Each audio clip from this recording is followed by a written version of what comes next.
Hello everyone. आज हम digital electronics में पोज एक्सप्रेशन को डिटेल से डिस्कस करेंगे कि पोज एक्सप्रेशन हमारे पास क्या होता है। लास्ट की वीडियो में हमने डिस्कस किया था कि जो सोप एक्सप्रेशन है वो क्या है। तो हम नॉर्मली देखते हैं कि नॉर्मल इसका मतलब एसओपी का हमने सीखा था कि मतलब होना चाहिए था सम ऑफ प्रोडक्ट, बट हमारे पास डिजिटल इलेक्ट्रॉनिक्स में सोप का जो मतलब था वो मतलब क्या बना था, प्रोडक्ट ऑफ सम। और जो सोप एक्सप्रेशन है वो किसके रिस्पेक्ट लिखा जाता था, जब हमें आउटपुट में 1 मिलती थी तो उसके रिस्पेक्ट हम सोप एक्सप्रेशन बनाते थे। सेम उसी तरह से आज हम बात करेंगे पोज एक्सप्रेशन की। पोज एक्सप्रेशन में नॉर्मल देखो कि अगर हम बात करते हैं सोप की तरह से तो इसका मतलब क्या बन जाता, product of sum. But digital electronics में हम इसको प्रोडक्ट ऑफ सम ना लिखकर क्या लिखेंगे, sum of product. Sum of product का मतलब हमारे पास क्या होता है कि सबसे पहले हमें ये पता होगा कि जो आउटपुट में हमें जो कुछ भी मिलेगा उसका क्या करना है, प्रोडक्ट करना है, और फिर बहुत सारी जो आउटपुट का प्रोडक्ट मिलेगा उन सब का क्या करना है, हमें सम करना है। तो इसके लिए मैं एक एग्जांपल लेकर चलती हूँ। मान लिया कि हमारे पास इनपुट में ए और बी और उसके रिस्पेक्ट हमें आउटपुट फाइंड आउट करना है। ठीक है, तो 0 0 इसके रिस्पेक्ट मान लिया हमें 1 मिलता है, 1 0 इसके रिस्पेक्ट मान लिया हमें 0, और फिर हम लेते हैं 0 1 इसके रिस्पेक्ट में मान लेते हैं हमें 0 मिलता है, और 1 और 1 इसके रिस्पेक्ट मान लो हमें 1 मिलता है। ठीक है, ये हमारे पास एक टेबल होगी। हम सीख चुके हैं कि जो सोप एक्सप्रेशन है वो हमें कब मिलेगा, जब हमें आउटपुट में क्या मिलेगी, 1 मिलेगी। तो हमें अब ये सीखना होगा कि पोज एक्सप्रेशन कब अप्लाई होगा। पोज एक्सप्रेशन हमारे पास तब अप्लाई होगा जब हमारे पास आउटपुट में क्या मिलेगी, 0 मिलेगी। इसका मतलब जहां जहां आउटपुट में 0 मिली है वहां हम उसके रिस्पेक्ट क्या लिख देंगे, उसका पोज एक्सप्रेशन बना सकते हैं।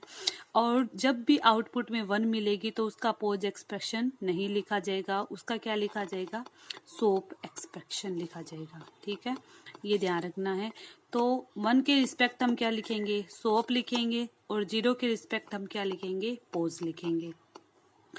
तो अब हम सीखेंगे कि जो मैथमेटिकल रिप्रेजेंट कैसे किया जाएगा। सबसे पहले पोज को, पोज एक्सप्रेशन को रिप्रेजेंट करने के लिए अगर हमारे पास क्वेश्चन में इस तरह से दे रखा हो कि क्वेश्चन में मान लो आपके पास इस तरह लिखा हुआ हो कि कोई मैक्स टर्म लिखी हो, उसके आगे इक्वल का साइन, फिर क्या लिख दिया जाए हमारे पास पाई, और उसके बाद में कैपिटल एम, और उसके बाद में हमारे पास बता देगा पोजीशन कि कौन कौन सी पोजीशन पर आपको 0 मिल रहा है, और उसके रिस्पेक्ट हम क्या लिखेंगे, पोज अप्लाई कर देंगे। ठीक है, तो ये इसका क्या है, मैथमेटिकल रिप्रेजेंटेशन है कि इसको रिप्रेजेंट कैसे किया जाता है।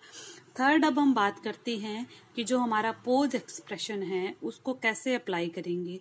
ठीक है, तो जो अभी हमने एग्जाम्पल लिया था, जिस एग्जाम्पल में हमने लिखा था कि हमारे पास क्या होगी, इनपुट होगी और उसके रिस्पेक्ट हमें क्या मिलेगी, कोई ना कोई आउटपुट मिलेगी। ठीक है, अब हम एक टेबल बनाते हैं। मान लिया कि इनपुट में हमारे पास ए और बी मिल गया, 0 0 इसके रिस्पेक्ट हम आउटपुट क्या लिख देंगे, यहाँ आउटपुट, और उसको लिख दो y लिख दो आप। ठीक है, y लिखते हैं तो 0 0 के रिस्पेक्ट मान लिया हमें 1 मिल रहा है, और उसके बाद 1 और 0 के रिस्पेक्ट हमें क्या मिला, 0 0 और 1 के रिस्पेक्ट में मान लिया हमें 0 मिल रहा है, और 1 और 1 के रिस्पेक्ट हमें आउटपुट क्या मिल रही है, 1। अब हम ये बात तो सीख चुके हैं कि जब हमें क्या लिखना होगा, पोज लिखना होगा, क्या लिखना होगा, वाई पोज लिखना होगा, पोज एक्सप्रेशन। तो हम किसके रिस्पेक्ट लिखेंगे, 1 के रिस्पेक्ट ना लिखकर 0 के रिस्पेक्ट क्या लिखा जाएगा, पोज। तो अब आप लोग ये देखो कि जो पोज है वो क्या कहता है, पहले आपको क्या करना पड़ेगा, टर्म्स का सम, उसके बाद में क्या करना होगा, प्रोडक्ट करना होगा। ठीक है, इसका मतलब क्या है, सम करेंगे, किनका करेंगे सम, जो आउटपुट में जब हमें 0 मिलेगी तो उसके रिस्पेक्ट जो भी इनपुट होगी उसकी जो टर्म होगी उसका क्या करना पड़ेगा, हमें सम करना पड़ेगा, और बाद में क्या किया जाएगा, एक से ज्यादा हमारे पास जो सम मिलेंगे तो उनका क्या कर देंगे, प्रोडक्ट कर देंगे। तो यहाँ हम लिखना सीखते हैं। पहले देखो 0 और 0 के रिस्पेक्ट में 1 मिल रहा है आउटपुट में, तो इसका सोप एक्सप्रेशन नहीं लिखा जाएगा। 1 और 0 के रिस्पेक्ट आउटपुट में क्या मिल रहा है हमें, 0, तो इसका सोप एक्सप्रेशन लिख सकते हैं। जब इसका सोप अप्लाई करेंगे तब हमें पता है कि आउटपुट में अगर 0 मिलेगी तो 0 कैसे मिलता है, अगर दोनों टर्म हमारे पास क्या हो जाए, 0 हो जाए, तो हमारे को क्या मिलेगा, 0 मिलेगा। ठीक है, तो अगर देखो इसका नॉर्मली सम करते हैं 1 और 0 का, तो आउटपुट में क्या मिलनी चाहिए थी 1, पर हमें मिल क्या रहा है, यहाँ पे 0 मिल रहा है। इसका मतलब क्या होगा कि जो टर्म इनपुट वाली है उसमें कुछ ना कुछ चेंज करना पड़ेगा। तो इसको आउटपुट की 0 बनाने के लिए इनपुट में हम क्या चेंज करें, यहाँ देखो a की वैल्यू 1 और b की वैल्यू हमारे पास क्या है 0। इसका मतलब b में तो हमें कुछ भी चेंज करने की जरूरत नहीं है, तो चेंज किस में होगा, a में। तो जब हम इसका सोप बनाएंगे तो कैसे लिखेंगे, यहाँ लिखेंगे a बार और यहाँ क्या लिख देंगे b वैसे का वैसा। अब हमें देखना है यहाँ प्लस लगेगा या डॉट लगेगा।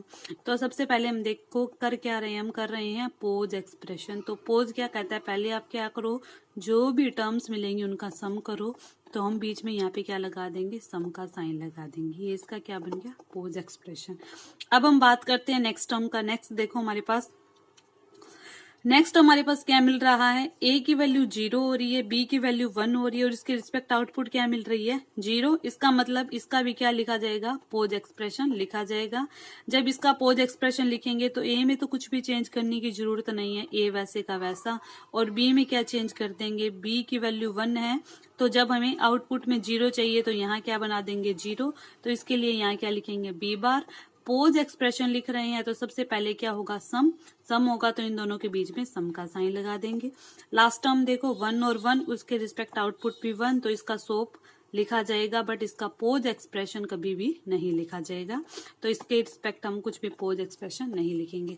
अब हम अपने लिखते हैं आउटपुट की, जो ये हमारे पास रिजल्टेंट आउटपुट क्या बनेगा। तो यहाँ लिखो, इसको देखते हुए हम टेबल बनाएंगे y पोज।